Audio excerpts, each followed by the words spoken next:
Hi, I'm Golf Magazine Top 100 instructor Tom Stickney, and today I want to talk to you about rise angle and dynamic and static loft in your putter and how that correlates. Very, very important. The SAM Puttlab can show us how the putter descends, flattens out, and then goes back up. So, in other words, as you can see, this is kind of a half moon of the stroke as shown from the side.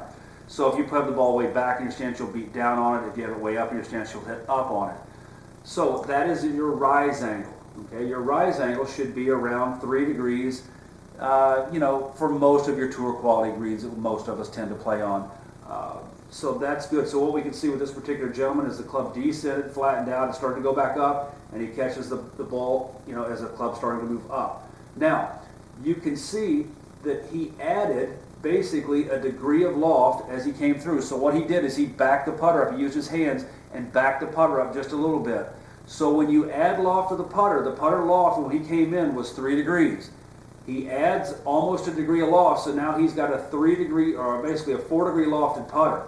So now he's going to get a launch that's going to be basically even with his rise angle. So if the rise angle and the dynamic loft of the putter are even, he's going to get more of a skid.